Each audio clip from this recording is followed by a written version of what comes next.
Bismillahirrahmanirrahim. Assalamualaikum warahmatullahi wabarakatuh. Waalaikumsalam warahmatullahi wabarakatuh. Alhamdulillah wassalatu wassalamu ala Rasulillah Sayyidina wa Maulana Muhammad ibni Abdillah wa ala alihi wa ashabihi wa man tabi'ahu wa mawalah. Rabbi israh li sadri wa yassir li amri wahlul 'uqdatam min lisani yafqahu qawli, amma ba'du. Bapak-bapak jamaah subuh yang dimuliakan Allah Subhanahu wa taala, bersyukur kepada Allah dengan ucapan alhamdulillahirabbil alamin.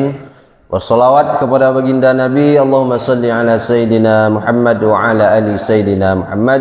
Assalamu alayka ya Rasulullah. Jadi peristiwa kurban, Idul Adha, haji itu tak lepas dari bagaimana kisah Nabi Ibrahim alaihissalam dan keluarganya. Setiap tahun kita ulang, setiap datang Idul Adha pasti kita kembali mengenang peristiwa-peristiwa itu. Walaupun sudah ribuan tahun, 4.000 tahun sudah berlalu, tapi kisah-kisah itu punya makna, punya hikmah yang luar biasa. Maka sekarang kembali kita ulang lagi kisah-kisah yang penuh hikmah ini. Nanti kita sampaikan kisahnya sepotong, kita sampaikan hikmah apa yang terkandung di dalamnya. Kita awali dengan kisah hijrahnya Nabi Ibrahim beserta istrinya, beserta keponakannya dari Babilonia. Masih ingat Babilonia di mana? Mantap. Masih ingat. Dari Babilonia pindah ke Makkah langsung. Pindah ke mana, Bang Yas? Dari Babilonia Irak pindah ke Palestina.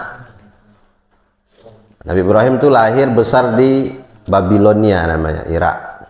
Tempat beliau peristiwa dibakar itu di situ. Setelah peristiwa Nabi Ibrahim dibakar itu, kan ada mukjizat tuh, Nabi Ibrahim tak mempan dibakar. Tapi penduduk situ pun tak mau beriman juga. Itu luar biasanya. Jadi pindah itu yang beriman cuma 2 saja. Istrinya satu Sarah, satu lagi keponakannya Lut, Nabi Lut. Ya, jadi Nabi Lut itu keponakan Nabi Ibrahim. Nabi Ibrahim punya 2 saudara, 3 bersaudara. Nabi Lut ini anak saudara kandungnya. Nah, bertiga itulah mereka pindah. Nanti Nabi Lut diutus oleh Allah ke nama daerahnya Sodom. Itu dia. Sodom, kaum Sodom. Maka ternyata sampai di Palestina waktu itu rupanya musim kekeringan, musim kemarau. Jadi lanjut ke Mesir. Teruskan perjalanan itu ke Mesir. Di Mesir inilah Nabi Ibrahim, Sarah berjumpa dengan raja yang zalim. Rupanya di Mesir itu waktu itu ada raja yang suka mengambil istri orang lain. Asal ada istri orang lewat di situ, cantik pula, langsung ditangkap, jadikan istri dia. Suaminya dibunuh. Dan Sarah ini cantik luar biasa. Setengah kecantikan Hawa itu ada pada Sarah. Waktu itu bisa disebut Sarah inilah wanita paling cantik di dunia. Disitulah peristiwa dia ditangkap, dihadapkan kepada raja. Lalu raja berniat buruk kepadanya, tapi Allah kasih raja ini penyakit stroke, tak bisa bergerak ketika ingin melakukan kejahatan kepada Sarah sampai 3 kali stroke dia. Habis itu minta doakan kepada Sarah tadi, Sehat, mau diulangnya lagi, stroke lagi sampai 3 kali. Setelah yang ketiga kali barulah dilepaskannya Sarah. Dibilang sama pengawalnya, pengawal, yang kalian bawa ini setan, ini bukan manusia. Dilepaskannya, dikasih hadiah seorang pelayan, itulah dia Hajar. Disitulah berjumpanya Hajar, Sarah, dan Nabi Ibrahim. Ketika itu Sarah masih muda, umur 30-an, dan umur Hajar itu setengah dari Sarah. Berarti bisa disebut sekitar 15-an baru umur Hajar. Jadi bukan begitu dapat Hajar itu disuruh oleh Sarah Nabi Ibrahim menikah dengan Hajar. Mereka tinggal beberapa lama dulu. Sampai umur Sarah sudah 70-an, belum juga dapat anak, barulah disuruh Nabi Ibrahim menikah dengan Hajar. Ketika itu umur Hajar sudah 30-an. Itu ceritanya tuh. Setelah dari Mesir tadi balik lagi ke Palestina. Di Palestina ini mereka tinggal. Nabi Ibrahim beternak, mengembala, dan banyak hasilnya, dan termasuk orang yang kaya. Nabi Ibrahim banyak ternak dan dermawan. Asal ada tamu yang datang, dipotong kambing, memuliakan tamu. Macam dedek lah, dedek kalau datang kita ke sana dipotong, belum datang lagi udah dipotongnya ayam tuh. Jadi karena sudah sampai umur yang lanjut 70-an, jadi usia Sarah dengan Nabi Ibrahim itu selisih 10 tahun. Ketika Nabi Ibrahim punya anak umurnya 86 tahun, berarti umur Sarah ketika itu 76 tahun. Berarti ketika Sarah menyuruh Nabi Ibrahim menikah ini, umur Sarah 75 tahun. Nabi Ibrahim 85 tahun. Sebetulnya sebelum itu bisa saja Nabi Ibrahim ini kalau mau menikah, karena dia seorang nabi, belum punya keturunan sampai umur 85. Tapi karena Nabi Ibrahim ini menghormati keadaan istrinya itu, masih ditahannya, tak langsung mau menikah saja. Sampai disuruh diminta oleh istrinya sendiri. Jadi kalau ada bapak-bapak di sini yang mau menikah lagi, kira-kira tunggulah dulu.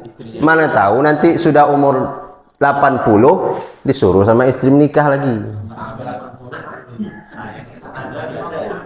Bang Yos kan, mana tahu kalau ada niat atau Bang Oni, tahan dulu. Bang Oni sampai pelaksana dengan.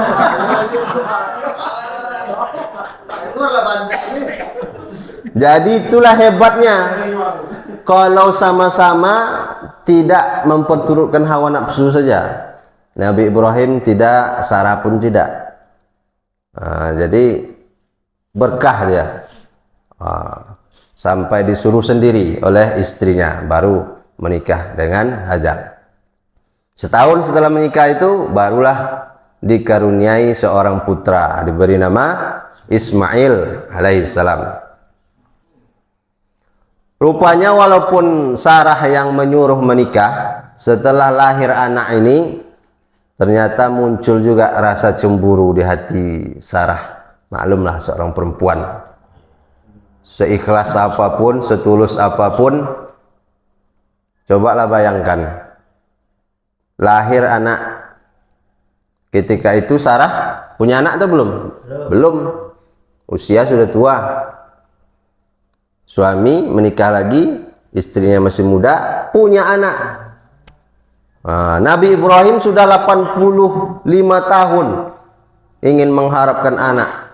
Puluhan tahun berdoa, Rabbi habli minas solihin. Tiba-tiba dapat anak. Tentu perhatian Nabi Ibrahim lebih banyak untuk Hajar dan anaknya. Maka muncullah rasa cemburu. Maka diperintahkan oleh Allah supaya Nabi Ibrahim membawa Hajar dan Ismail pindah jauh. Ini banyak hikmahnya nanti kepindahan ini. Bukan hanya supaya Sarah tak cemburu saja, tapi banyak nanti hikmah di dalamnya. Pindah ke tempat yang jauh. Dalam Al-Quran disebutkan namanya bukan Makkah, tapi biwadin ghairi zi zar'in inda baitikal muharram. Di suatu lembah yang tidak ada tanaman satupun, karena dia gersang bebatuan di dekat rumah Allah yang mulia, baitikal muharram. Itu sekarang disebut dengan Makkah. Suruh pindah ke sana. Apa hikmahnya? Ujian bagi Nabi Ibrahim. Lama tak punya anak, begitu lahir anak masih menyusui. Kalau masih menyusui berarti 2 tahun ke bawah nih. Belum lama lahir, mungkin sekitar 1 tahun umurnya, disuruh lagi antarkan jauh. Coba kita punya anak kecil, bayi baru lahir, disuruh berpisah dari kita. Ini ujian Nabi Ibrahim. Sudah lama tak punya anak, setelah punya disuruh berpisah, diantarkan ke tempat yang jauh.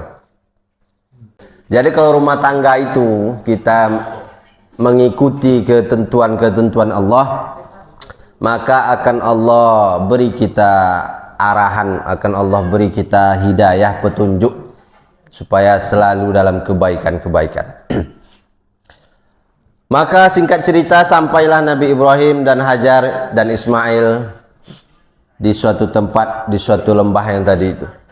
Sampai di sana, ditinggalkanlah, diletakkan Hajar dan Ismail. Di situ ada satu pohon besar, satu-satunya. Diletakkan di bawah pohon itu, diletakkan makanannya, diletakkan minumannya yang dibawa. Minuman kalau kita sekarang satu teko lah, satu tempat itu.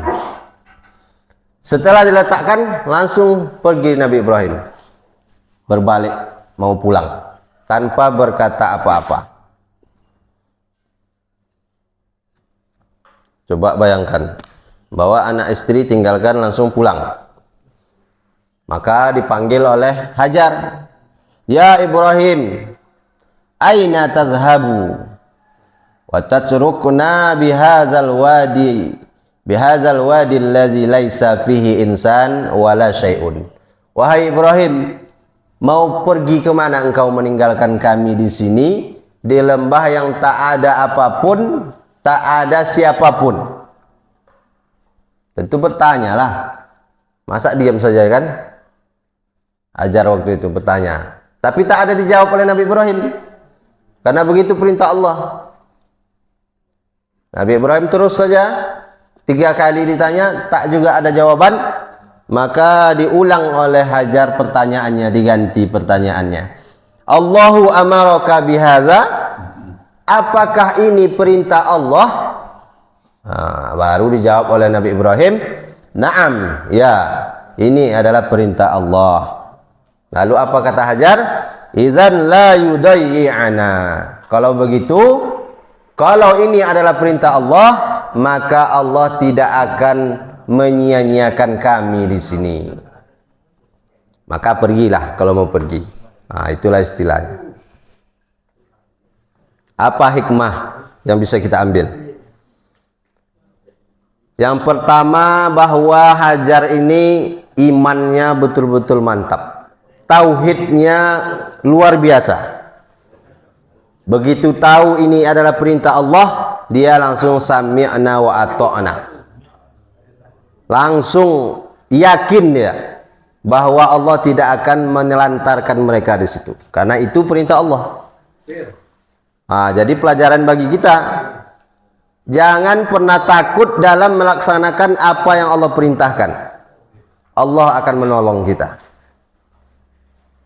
Lalu yang kedua, sabar dan tegar dalam menghadapi cobaan dan ujian hidup dari Allah Subhanahu wa taala. Hajar tidak menangis-nangis, tidak meraung-raung, tidak marah, tidak sumpah serapah, tidak mencaci maki kepada suaminya. Dia sabar.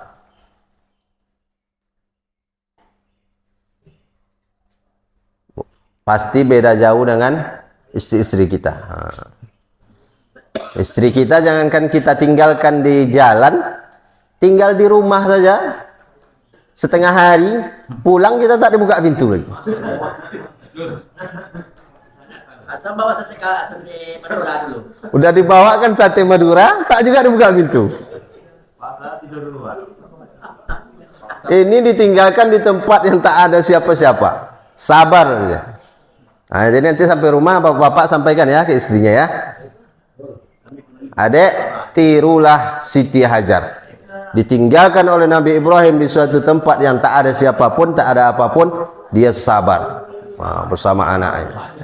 Setelah itu pergilah Nabi Ibrahim lanjut sampai di suatu bukit, sudah tak nampak lagi anak istrinya tadi, baru menghadap Nabi Ibrahim ke tempat mereka tadi, lalu berdoa Nabi Ibrahim, Rabbana inni askantu min zurriyyati biwadin ghairi zi zar'in 'inda baitikal muharram. Ya Rabb, sesungguhnya aku telah menempatkan keturunanku, anak istriku di suatu lembah yang tidak ada tanaman, tidak ada air, tidak ada siapapun di dekat rumah engkau yang mulia. Rabbana liyuqimus shalah. Yang demikian itu supaya mereka mendirikan salat. Faj'al af'idatan minan nasi tahwi ilaihim. Maka jadikanlah hati sebagian manusia cenderung kepada mereka. Warzuqhum minas samarat la'allahum yashkurun. Dan berilah mereka rezeki dari buah-buahan dan mudah-mudahan mereka bersyukur. Sudah jauh tak nampak lagi, baru Nabi Ibrahim menghadap dan berdoa. Tunjukkan kalau kita itu kuat di depan anak istri kita. Nah ini nih, tadi ketika masih ada anak istrinya, Nabi Ibrahim tegar, tak ada ngomong apa-apa. Setelah jauh baru beliau berdoa. Tengok, sama seperti ketika mengantarkan anak ke pondok. Mana anak-anaknya pondok ini Bang Yos, ini ada pengalaman. Jangan sampai menangis pula di depan anak ketika kita antarkan.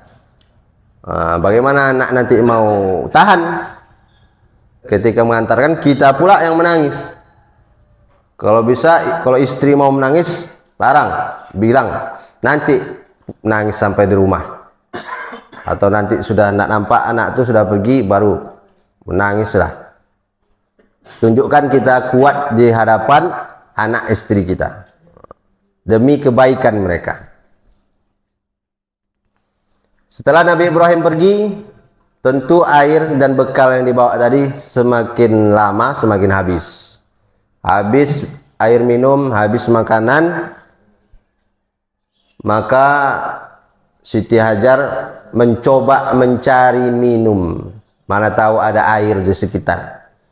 Naiklah Siti Hajar ke Bukit Sofa. Tengok sekitar, sekeliling, tak ada nampak. Lalu pergi lagi ke Bukit Marwah, tengok juga sekitar, tak ada juga nampak. Sampai 7 kali bolak-balik. Itulah kata Nabi, fadzalika sa'yun nasi bainahuma. Itulah sa'i yang dilakukan oleh manusia di antara Sofa dan Marwah, yang dilakukan oleh yang sebagai orang-orang yang haji dan umroh, sa'i. Sofa Marwah 7 kali bolak-balik. Ternyata tak ada air di situ. Terakhir ada terdengar suara oleh Siti Hajar. Ditengok sekeliling, ternyata ada malaikat Jibril menjelma sebagai menampakkan sosoknya. Malaikat Jibril dihentakkan oleh malaikat Jibril. Dalam kitab itu ada yang bilang sayap, ada yang bilang tumit.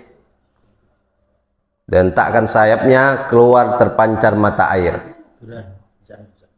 Dikumpulkan oleh Siti Hajar. Zamzami, zamzami, mengumpulkan air, berkumpul. Itulah dikasih nama air Zam-Zam. Sampai sekarang tak habis-habis. Kata Nabi, yarhamullahu umma Ismail. Semoga Allah merahmati ibu Ismail. Lau tarakat zamzama atau qala law lam taghrif minal ma'i lakanat zamzamu ainan ma'inan. Sekiranya dia biarkan saja air Zam-Zam itu mengalir terus, maka tentulah air Zam-Zam itu sudah menjadi mata air yang mengalir selama-lamanya ke seluruh dunia. Kalau tak dikumpulkan oleh Siti Hajar waktu itu, tak dibendungnya, mengalir sampai banjir dunia ini, kata Nabi. Karena terbukti sampai sekarang tak habis-habis. Berapa miliar orang sudah minum, tak habis-habis dari Zam-Zam. Maka karena sudah ada air di situ, setiap ada orang yang lewat, ada dari Yaman biasanya orang yang lewat dari Yaman mau ke Syam itu lewat di Mekah. Yaman di bawah, Mekah, Madinah, Syam, lewatnya di situ. Lewat suku Jurhum, biasanya tak ada air di sini, katakan. Karena kalau ada air itu burung itu berputar-putar di atas, itu tanda ada air di bawah. Kalau di padang pasir nampak mereka ada burung berputar-putar, ditengok rupanya ada air, ada orang, ada Hajar dan Ismail. Minta izin mereka di situ mengambil air, minta izin tinggal di situ. Lama kelamaan ramailah di situ. Dan nanti Ismail setelah besar dewasa menikah dengan salah satu dari suku Jurhum ini. Itulah cikal bakal keturunan orang-orang Arab. Apa hikmah dari peristiwa ini? Sa'i itu. Sa'i itu artinya usaha. Usaha. Meskipun Hajar itu istrinya seorang nabi, meskipun dia ibu seorang nabi, tapi dia tidak hanya duduk, hanya berdoa saja. Padahal kan bisa saja, ya Allah, aku ini istrinya Ibrahim, kekasihmu, turunkanlah air, munculkan air ya Allah. Tidak, tapi dia lari ke Safa, lari ke Marwah sebagai usaha, bentuk usahanya. Maka tawakal itu setelah kita berusaha. Tawakal, berserah diri kepada Allah, itu setelah kita berusaha. Berusaha maksimal, kemudian serahkan hasilnya kepada Allah. Itu. Maka nanti kalau berhasil usaha kita, kita tak sombong. Sama halnya dengan peristiwa tadi. Sudah berusaha bolak-balik Safa Marwah, Safa Marwah. Ternyata air bukan didapat di situ, tapi air itu dari pertolongan Allah. Bagaimanapun hebat usaha kita, berhasil kita, dapat kita, maka sadari bahwa itu atas izin Allah, atas pertolongan Allah. Maka jangan sombong. Itu mengajarkan kita. Mudah-mudahan kita mendapatkan istri yang sabar seperti Hajar ini. Sabar luar biasa, tawakalnya mantap, dan dia patuh kepada Allah SWT. Kalau yang belum dapat, jangan. Ini yang belum dapat nopal aja di sini nampaknya. Nopal, Firman, carilah yang macam itu nanti. Sabar, tawakal, taat.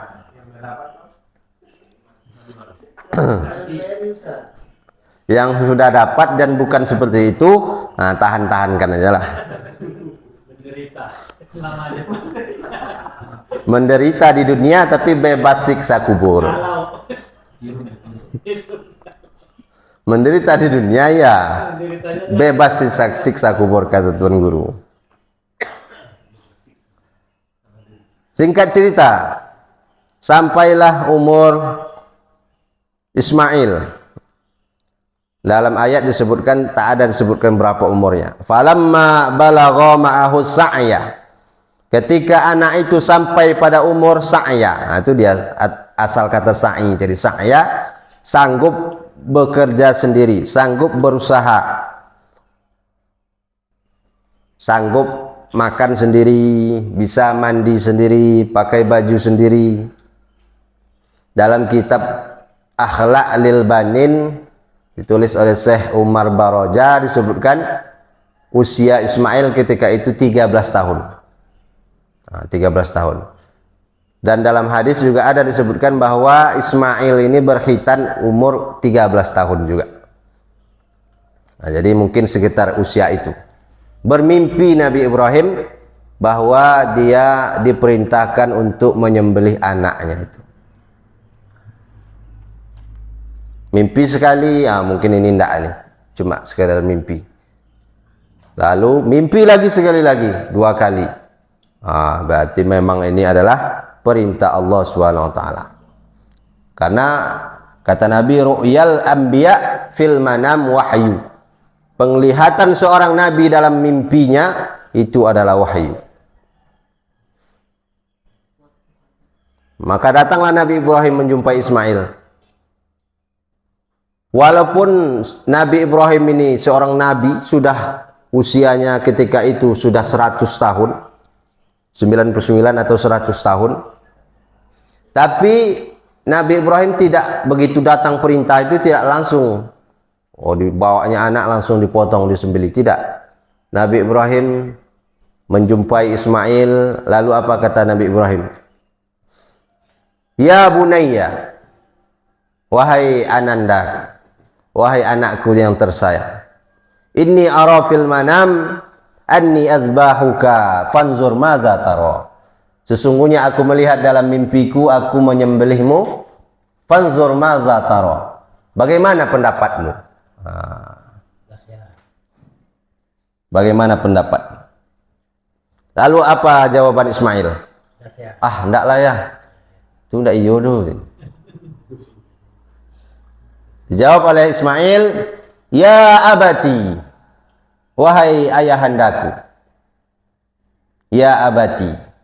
Ini panggilan kepada ayah. Ada panggilan itu abi dengan rasa hormat. Ada panggilan itu buya. Buya panggilan karena rasa sayang. Kalau abi dengan rasa hormat, buya dengan rasa sayang. Kalau abati, gabungan keduanya, menunjukkan hormat dan menunjukkan sayang. Jadi seolah-olah Nabi Ismail ini sedang mengatakan, wahai ayahku yang tersayang dan yang aku hormati, if'al ma tu'maru, laksanakan segera apa yang diperintahkan kepadamu, tanpa ditunda sedikit pun, langsung kerjakan. Satajiduni insyaallahu minas sabirin. Insyaallah aku termasuk orang-orang yang sabar. Begitu Nabi Ismail. Belum lagi dewasa, masih usia remaja, tapi imannya sudah mantap. Sama tadi, sami'na wa ata'na. Acil suka ini sami'na wa ata'na. Karena dia begitu sama istrinya.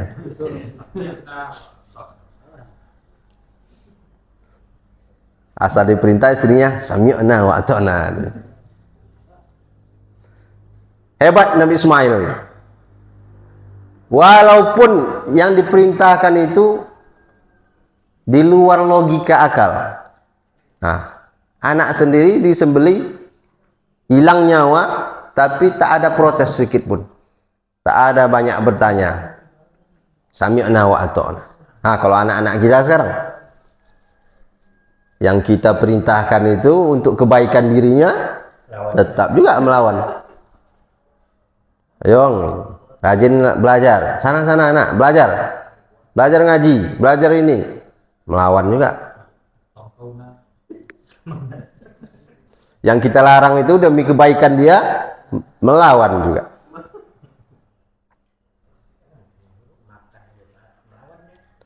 Nabi Ismail walaupun di luar logika akal, tetap taat, patuh kepada orang tua. Jadi kalau jadi seorang kepala rumah tangga, jadi orang tua kita, jangan otoriter kepada anak. Diajak anak itu ngobrol, ditanya dia maunya apa. Nah, jangan. Jangan kita memaksakan keinginan kita. Selama itu untuk kebaikan anak. Tapi kalau anaknya minta yang aneh-aneh, jangan pula kita.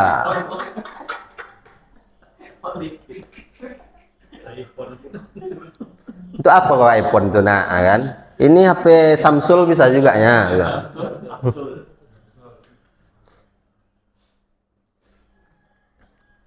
Seorang Nabi Ibrahim pun masih mengajak anaknya ngobrol dari hati ke hati.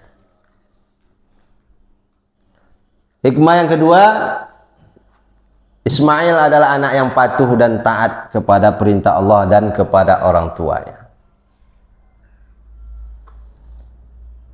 Maka setelah oke tadi berdua, setelah putus bulat niat untuk melaksanakan perintah Allah ini, bersiaplah mereka pergi menuju ke Mina. Jadi tempat penyembelihan itu di Mina.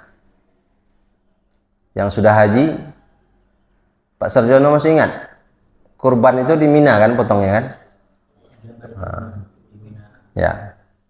Maya sudah pergi umroh kemarin kan? Oh, kalau umroh nggak ada motong apa? Maka dikisahkan itu sebelum dipotong disembelih itu, Nabi Ismail itu menyuruh kepada ayahnya supaya ikatlah tanganku ini ya, supaya nanti kalau tiba-tiba berontak tidak menyusahkan ayah. Nah, itu ikat tangan, dia yang nyuruh ikat tangan, lalu buka bajuku ini, jangan sampai kena darah, nanti kalau nampak sama ibu jadi sedih. Nah, jadi buka baju, nanti baju ini serahkan kepada ibuku. Menyembelihnya bukan ditelentangkan begini, tapi ditelungkupkan. Itu dalam ayat.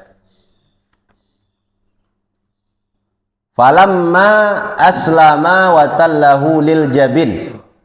Kisah ini ada dalam surat As-Saffat mulai 102 sampai 113. Nanti sampai rumah baca As-Saffat.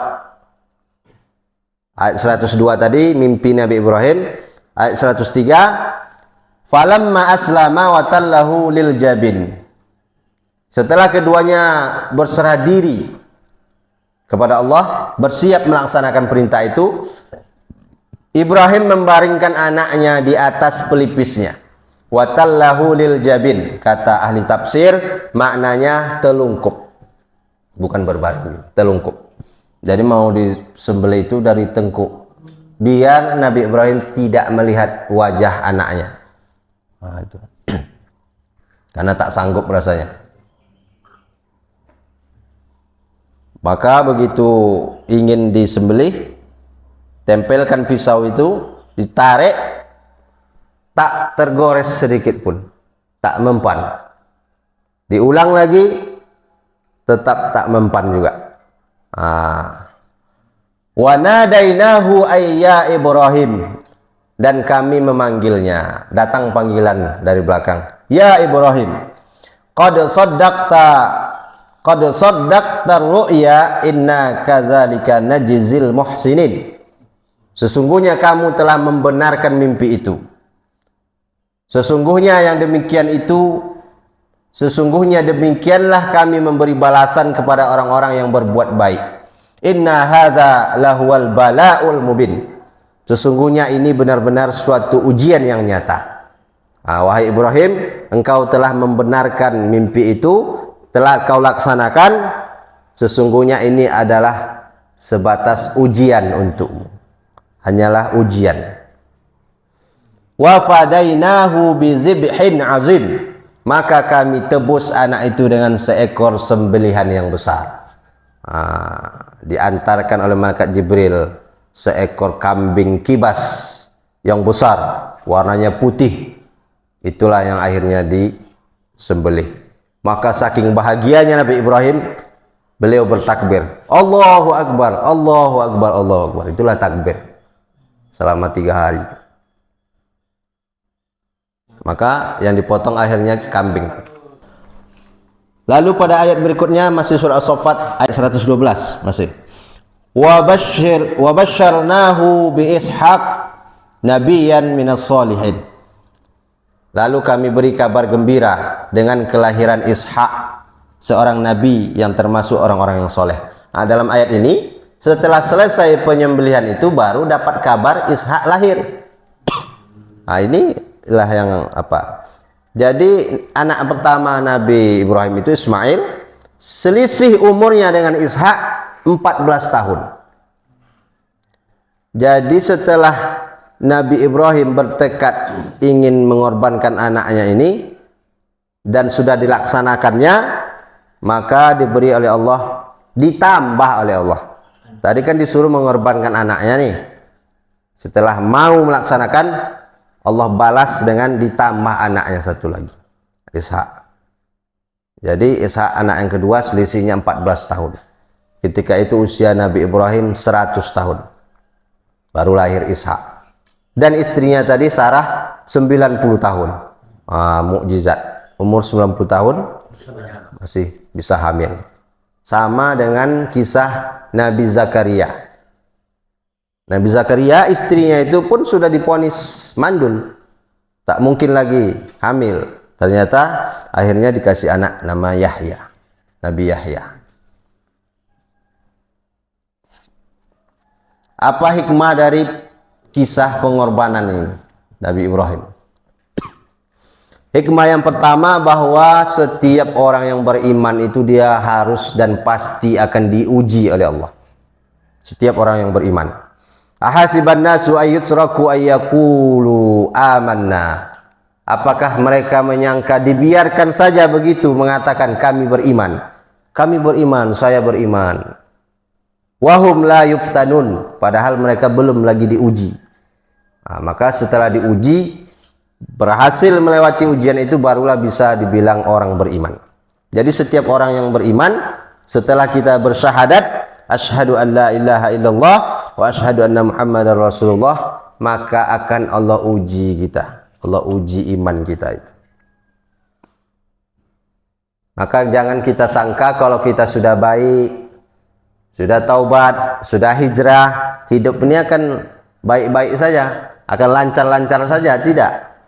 Bisa jadi akan lebih berat daripada sebelum kita taubat. Bisa jadi lebih berat ujiannya. Mungkin sudah banyak yang mengalami. Acil sudah banyak mengalami. Acil masih santai-santai saja nampaknya hidupnya.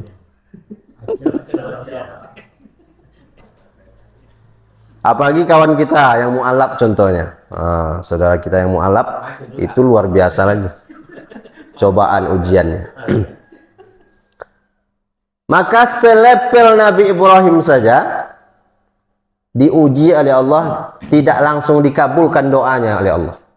Padahal beliau orang yang paling dekat dengan Allah. Khalilullah gelarnya, kekasih Allah. Apapun perintah Allah dilaksanakan. Taatnya luar biasa, imannya luar biasa. Itu pun Allah uji, tak langsung Allah kabulkan doanya. Rabbi habli minas solihin, puluhan tahun berdoa, tak langsung Allah kabulkan. Lalu kita ini siapa kita? Kita baru yang wajib-wajib saja paling kita laksanakan. Salat itu pun lebih banyak pula di rumah. Yang sunat-sunat masih jauh sekali. Iman kita, maksiat kita masih sering.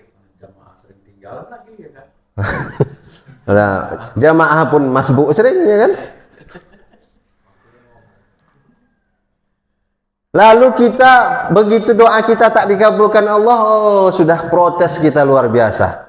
Berkeluh kesah, kenapa lah belum dikabulkan juga. Sudah dari Ramadan tahun lalu berdoa sampai sekarang belum juga dikabulkan.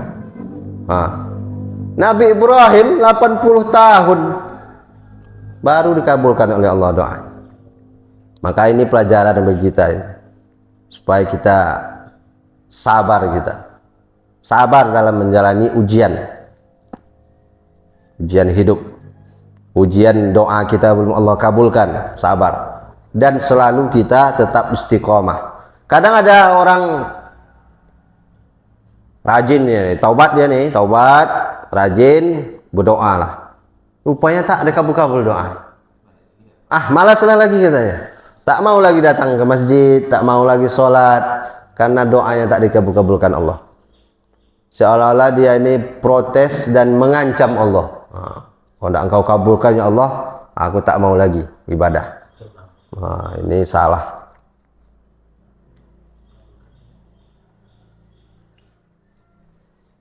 Kemudian pelajaran yang kedua.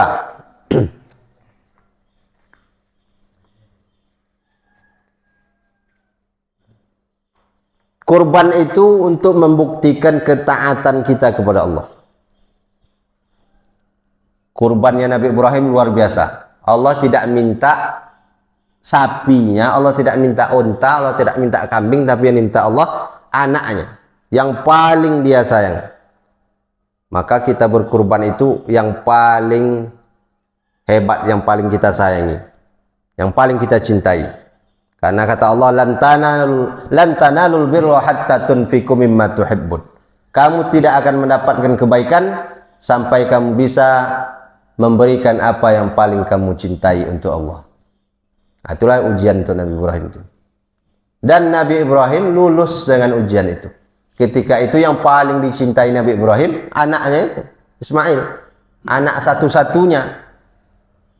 Maka Allah seakan-akan, mana engkau lebih cinta kepada anakmu ini atau kepadaku, kata Allah. Dan Nabi Ibrahim lulus dengan ujian itu. Tetap taat dia. Dan kita pun hari ini begitu. Kita sedang diuji. Mana kita lebih cinta kepada harta kita itu daripada taat menjalankan perintah Allah.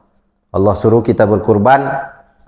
Kira-kira bisa tak kita mengalahkan kecintaan kita kepada harta demi kecintaan kita kepada Allah? Kalau keluar nanti 2,7 atau 2,8 itu, berarti bisa kita mengalahkan kecintaan kita kepada harta demi cinta kita kepada Allah.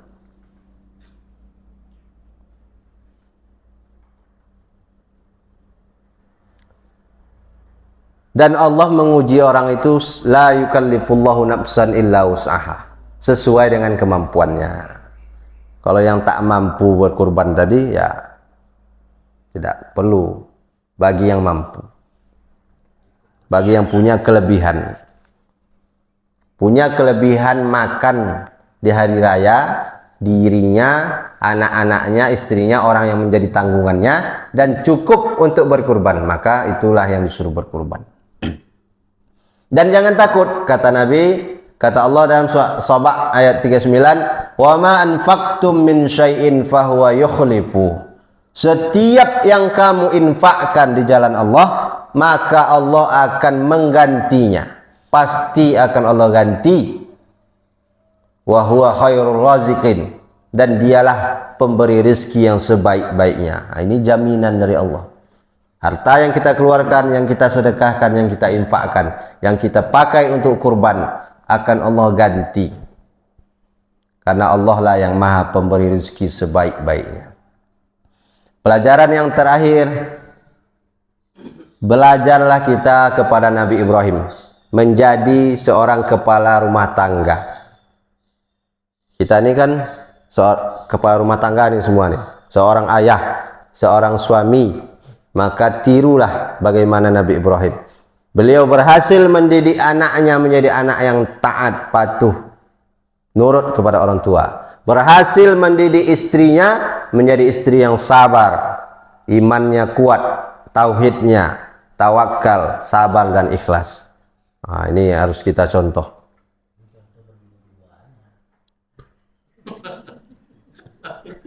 Dan jadi apa posisi kita nih? Kita sebagai kepala rumah tangga, contoh Nabi Ibrahim. Kita sebagai anak, contoh Nabi Ismail. Nabi Ismail yang patuh taat kepada orang tua. Sebagai istri, ini karena tak ada ibu-ibu. Sebagai istri, contohlah istri Nabi Ibrahim. Sarah, contohlah Sarah yang rela menyuruh suaminya nikah lagi tadi. Lalu Hajar, contohlah bagaimana sabarnya Hajar dalam menghadapi cobaan hidup. Hanya berdua bersama anaknya. Jadi apa posisi kita? Makanya keluarga Nabi Ibrahim ini komplit. Contoh yang komplit deh. Suami, istri, anak. Keluarga Nabi Ibrahim bisa menjadi teladan bagi kita. Makanya dalam tahiyat akhir itu disebutkan, selalu disebutkan nama Ibrahim. Allahumma salli ala Sayyidina Muhammad wa ala ali Sayyidina Muhammad kama sallaita ala Sayyidina Ibrahim wa ala ali Ibrahim.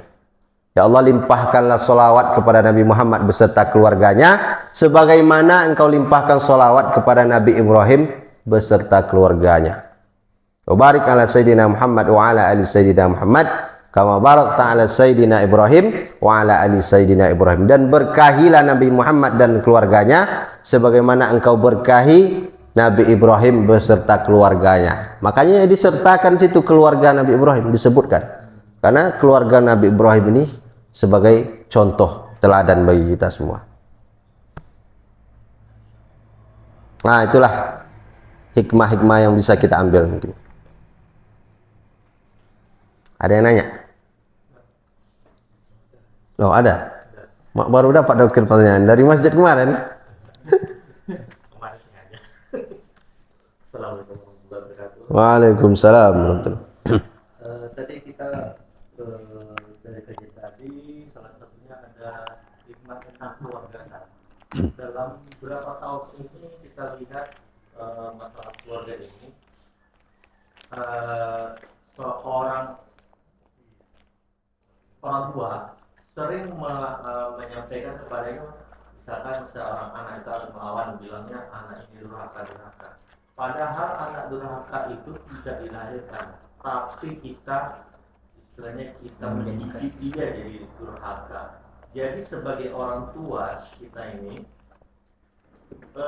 bagaimana tipsnya untuk supaya kita ini jangan hanya menyalahkan di anak saja, dan kita pun harus tahu mau belajar juga bagaimana kita ini sebagai orang tua jangan jadi orang tua yang durhaka juga terhadap anak. Ya, itulah salah satu yang paling penting dalam mendidik anak itu. Kalau kata orang tua itu apa, memandikan, jangan macam memandikan beruk. Nah, tuh. Jadi ketika kita mendidik anak, ketika kita pendidikan yang paling hebat yang akan berhasil itu pendidikan yang disertai dengan contoh. Kalau kita suruh anak kita sholat, maka kita dulu sholat. Kalau tidak, melawan dia. Bibi sana sholat. Ayahnya tidak sholat katanya. Sana ke masjid. Ayah tidak pernah ke masjid itu. Melawan dia. Maka pendidikan itu disertai dengan contoh. Kita dulu yang kita perbaiki sebagai, makanya Nabi Ibrahim tadi berhasil karena diawali dengan dirinya. Ketaatan Nabi Ibrahim, maka anaknya pun ikut taat, istrinya pun ikut taat. Kita perbaiki diri kita dulu selaku kepala rumah tangga. Maka kan ada disebutkan kullukum ra'in, setiap kamu adalah pemimpin, wa kullukum mas'ulu ar-ra'iyati, dan kamu akan diminta pertanggungjawaban atas setiap yang kamu pimpin. Anak istri itu adalah tanggung jawab kita, amanah, menjadi tanggung jawab kita sebagai pemimpin. Maka sebagai pemimpin kita berikan contoh-contoh yang baik. Bagaimana kita supaya baik? Tentu kita belajar. Kita belajar menjadi orang tua yang baik. Kita memperdalam ilmu agama. Bagaimana menjalankan agama ini dengan baik. Kalau sudah baik, maka nanti mudah kita menasihati anak itu. Tidak menyipak ke diri kita sendiri. Sama juga yang jadi ustadz ini. Udah ceramah-ceramah, tak buat, tak kita lakukan. Itu menyipak ke dalamnya. Ya.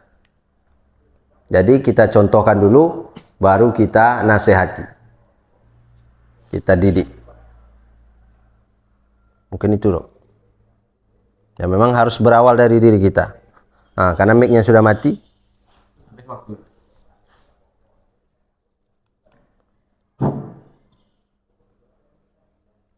Boleh tanya lagi tak? Ya, apa tuh? Ada lagi? Assalamualaikum warahmatullahi wabarakatuh. Waalaikumsalam warahmatullahi. Tadi Ustaz mengatakan kurban itu adalah bentuk ketaatan kita Ya, betul. kepada Allah Subhanahu wa taala. Pertanyaan saya, bagaimana dengan orang non muslim yang berkurban di hari kurban kita ini? Apa hukumnya bagi dia? Apakah diterima kurbannya? Dan bagaimana hukumnya bagi kita yang menerima daripada kurban tersebut? Kurban itu syaratnya harus Islam. Tak ada, kalau orang non muslim berkurban ya Di pasal minggu ini tak kurban namanya, dia tak bisa. Itu hanya sekedar bagi-bagi daging aja lah namanya tuh, bukan kurban. terus bagi kita yang menerima Karena kurban itu dalam Al-Quran surah Al-Hajj ayat 37, la yanalallaha la luhumuha wala dima'uha. Yang sampai kepada Allah itu bukan dagingnya, bukan darah hewan itu, walakin yanaluhut taqwa minkum. Tapi yang dilihat oleh Allah itu takwa, ketakwaan kamu.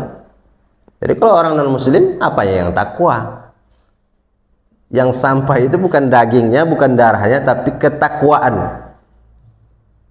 Maka yang dinilai itu ketakwaan, keikhlasan orang yang berkurban. Kadang sudah berkurban, salah namanya aja, salah kelompoknya, ngamuk luar biasa, mengamuk ke panitia. Nah, belum ikhlas lagi. Kalau sudah kita berkurban, ikhlaskan. Ya terserah nanti mau dipotongnya di mana, mau bagaimana, kita sudah ikhlas. Makanya kurban ini berat, mengajarkan supaya kita ikhlas. Yang dinilai oleh Allah itu takwa kita. Kadang terlambat dipotong, mengamuk pula. Belum nengok. Ya. Belum nengok. Terlambat dipotong hewan kurbannya, mengamuk. Ya. Belajar ikhlas kita. Jadi luar biasa pelajaran dari berkurban ini, keikhlasan. Keikhlasan, ketulusan kita dalam melaksanakan perintah Allah. Sebagai panitia ikhlas. Nah, tak ada jatah ikhlas kan? Jangan mencari untung pula di situ. Ikhlas kita. Sebagai yang berkurban juga ikhlas, serahkanlah semua kepada panitia. Sebagai penerima juga ikhlas nanti. Jangan banyak tanya pula, banyak cerita, udah dikasih. Ya. Kalau semuanya ikhlas maka enak. Tenang nanti ibadah kurban itu. Udah ya? Ini udah apa nampaknya berdua ini? Jadi udah kongsi orang. Kurban itu memang harus yang bersangkutan menghadiri atau bisa niat aja kan? Nah, itulah tadi namanya ikhlas, itu enggak harus. Kurban itu ya kita berkurban ke daerah sana bisa, tinggal transfer aja, orang sana yang ngurus semua. Itu sunnahnya, kalau lebih baiknya orang yang berkurban itu yang motong.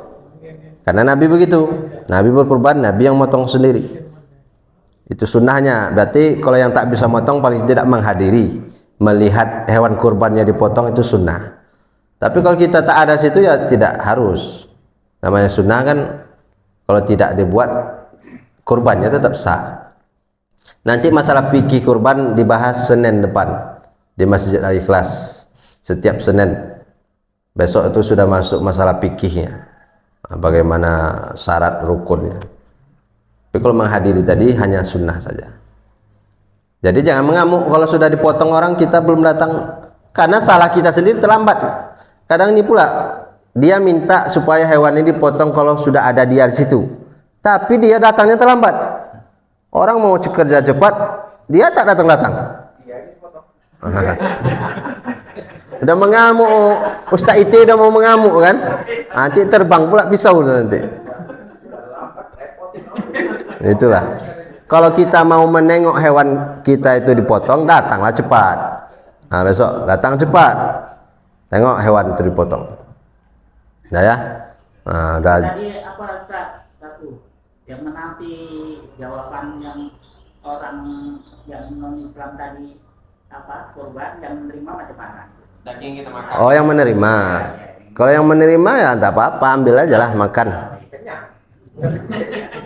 Tergantung siapa yang mau. Motongnya tengok jangan orang tuh yang motong. Kalau dipotongnya bukan atas pakai nama Allah haram. Harus dipotong secara Islam.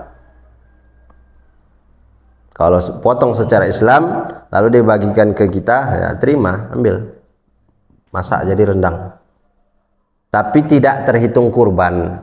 Tidak kurban namanya. Sedekah dia sama Ya, sedekah biasa aja. Sedekah ya. Satu lagi kan. Itu sapi yang lepas, motongnya ditembak kemana?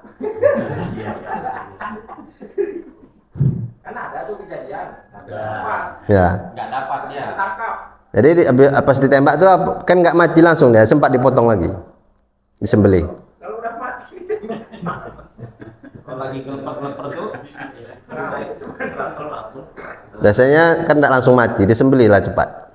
Maka Ustadz Taufik ikut di belakang mengejar sapi yang lepas itu. Begitu dia tumbang, langsung Bismillah Allahu Akbar. Ya salah tembak.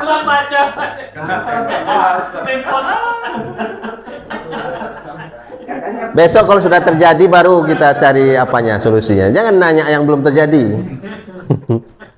Gak ada terjadi tuh. Dah pas dah habis sejam.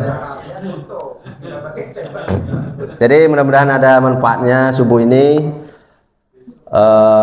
sebagai bekal tambahan pengetahuan bagi kita yang akan melaksanakan kurban dan ataupun yang belum, bisa juga yang akan menjadi panitia, pokoknya semualah. Subhanakallahumma wa bihamdika asyhadu an la ilaha illa anta astaghfiruka wa atubu ilaik. Wabillahi taufiq wal hidayah. Assalamualaikum warahmatullahi wabarakatuh. Bandreknya dihabiskan, kalau enggak ngamuk Mas Heri nanti. Minggu di mana? Minggu di Al Huda. Iyalah, minggu pertama masuk. Siap-siap. Ya rumahnya ada. Rumah. Mak dah dingin bandrek, Wak.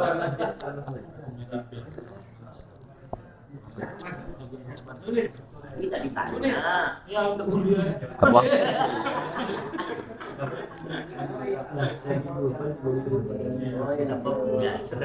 Non muslim. Kalau udah banyak kali berarti selama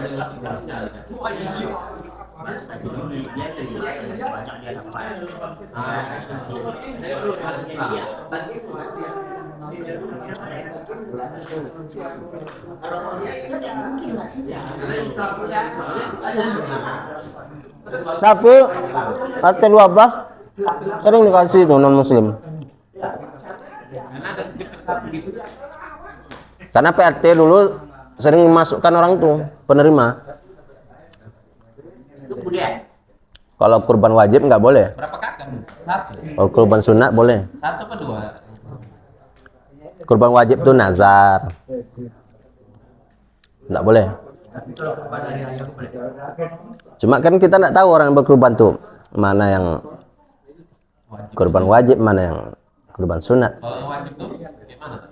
Nazar. Nazarnya. Kalau anakku lulus besok aku berkurban, nah, itu wajib dah. Itu dia pun tidak boleh makan dagingnya. Yang sendiri pun nggak boleh. Salah. jadi kalau dia dapat jatahnya ditolak. Iyalah, kalau kurban wajib. Kalau nazar. Terima kasih. Oh ya, mati kempal.